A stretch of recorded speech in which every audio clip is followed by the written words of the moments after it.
Halo semuanya, selamat pagi, selamat siang, selamat sore, dan selamat malam.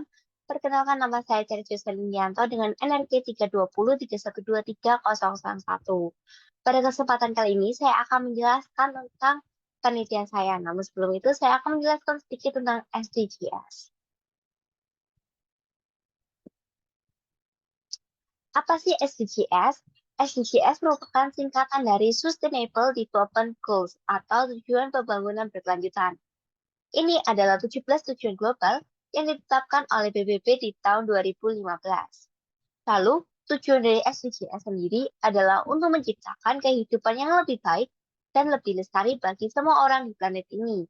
Hal ini mencakup berbagai tantangan global yang kita hadapi seperti kemiskinan, kelaparan, kesehatan, pendidikan, kesetaraan gender, air bersih, dan sanitasi, energi bersih, pekerjaan layak, perubahan iklim, dan lain sebagainya.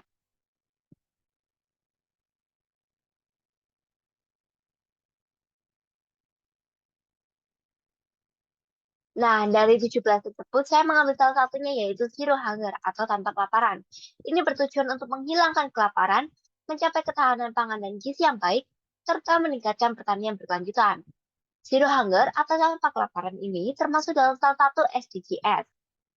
SDGs bertujuan untuk mengubah dunia menjadi lebih baik dan program ini dilakukan hingga tahun 2030. Salah satunya yaitu tentang tanpa kelaparan. Karena hal ini sangat penting untuk nutrisi dan gizi anak-anak. Selain itu, juga untuk meningkatkan pertanian menjadi lebih baik dan berkembang. Nah, ini adalah poster yang saya ambil tentang berkaitan tentang Zero Hunger atau tanpa kelaparan. Di sebelah kiri saya ini adalah stunting, poster tentang stunting di Indonesia yang semakin lama turun dan diharapkan dari nantinya ke tahun berikutnya angka stunting di Indonesia ini semakin turun dan semakin tidak ada. Lalu untuk yang di sebelah kanannya adalah poster ekspor di Indonesia yang semakin meningkat dan diharapkan ekspor di Indonesia ini selalu meningkat dari tahun ke tahun dan untuk penilai apa impor diharapkan untuk diminimalisir. Nah, itu dia merupakan penjelasan sedikit dari saya tentang SDGs dan Zero Hunger. Lalu, eh, saya akan menjelaskan tentang penelitian saya yang berjudul Seberapa Besar Kontribusi Mahasiswa ke WMS dalam Mengakhiri Kelaparan.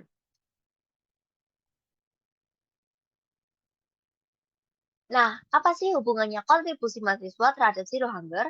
Hubungannya adalah saya ingin mengetahui apakah mahasiswa ke WMS ikut serta dalam menjalankan program SDGs nomor 2 tentang tanpa kelaparan dan mengetahui seberapa besar kontribusi mahasiswa dalam ikut serta untuk mengakhiri kelaparan yang ada di dalam kehidupannya dan sekitarnya. Nah, sampel yang saya ambil yang pertama yaitu jenis kelamin.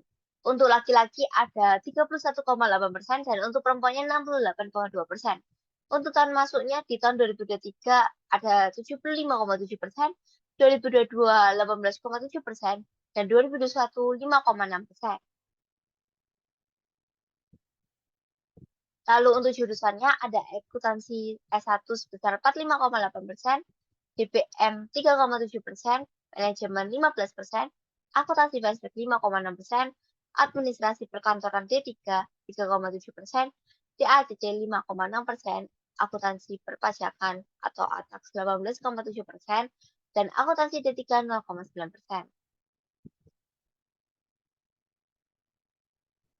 Untuk indikator yang saya ambil itu ada tiga, yaitu food waste, makanan bergizi dan bernutrisi, dan lokal dan impor.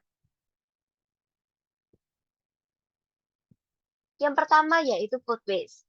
Untuk pertanyaan pertama, apakah Anda membuang makanan yang tidak habis setelah selesai makan? Banyak yang menjawab kadang-kadang sebanyak 53 orang. Lalu, apakah Anda menyimpan makanan yang tidak habis? Banyak yang menjawab sering sebanyak 55 orang. Lalu, saya selalu melakukan food preparation. Food preparation sendiri adalah metode memasak yang dilakukan dengan menyiapkan bahan baku menjadi bahan yang sudah siap masak untuk periode yang telah direncanakan. Banyak yang menjawab sering sebanyak 40 orang. Lalu saya mau ngambil makanan sesuai porsi saya, banyak yang menjawab selalu sebesar 69 orang. Lalu, apakah Anda membeli makanan untuk memenuhi gengsi? Banyak yang menjawab tidak pernah sebanyak 72 orang. Lalu selanjutnya yaitu makanan bergizi dan bernutrisi. Untuk pertanyaan yang pertama, apakah Anda memperhatikan komposisi makanan yang dikonsumsi seperti protein, karbohidrat, lemak, dan serat? Banyak yang menjawab kadang-kadang sebanyak 54 orang. Lalu, apakah Anda menjaga kuantitas makanan yang dikonsumsi seperti jumlah kalori? Banyak yang menjawab kadang-kadang sebesar 52 orang. Lalu, saya cenderung makan makanan hewani daripada nabati. Banyak yang menjawab sering sebanyak 55 orang. Lalu, apakah Anda sering membeli makanan yang tidak sehat seperti junk food dan fast food? Banyak yang menjawab kadang-kadang sebanyak 56 orang. Lalu, apakah Anda sering makan makanan yang mengandung MSG atau penyedap rasa? Banyak yang menjawab sering, banyak 56 orang. Dan apakah Anda sering mengkonsumsi makanan pengawet?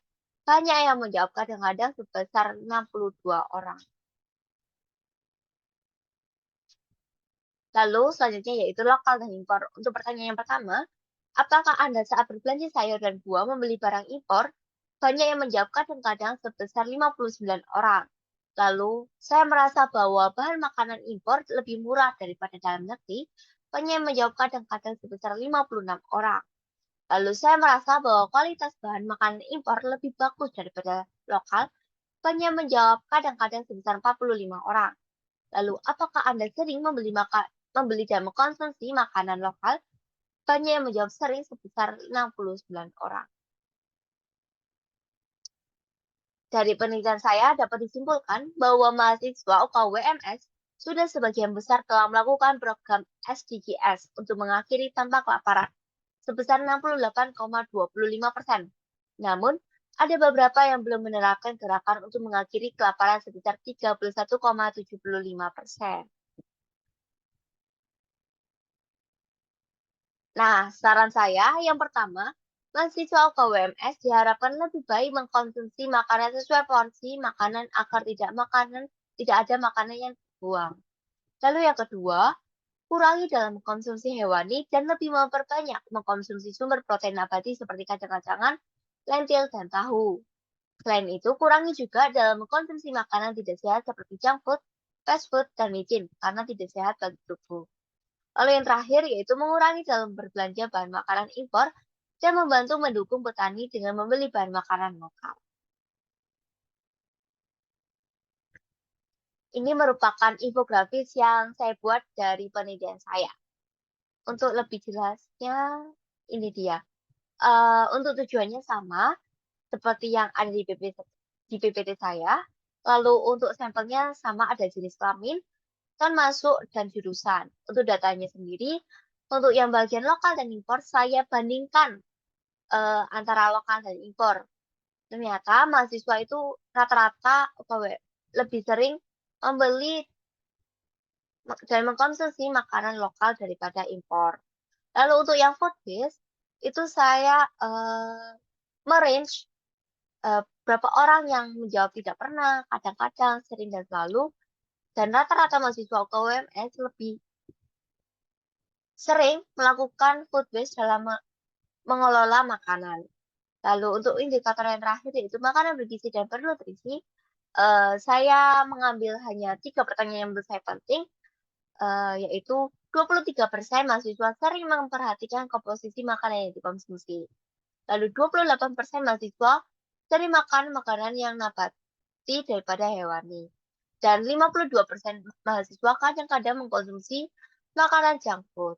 Dan untuk kesimpulannya juga sama seperti yang saya jelaskan tadi. Dan itu dia presentasi dari penelitian saya.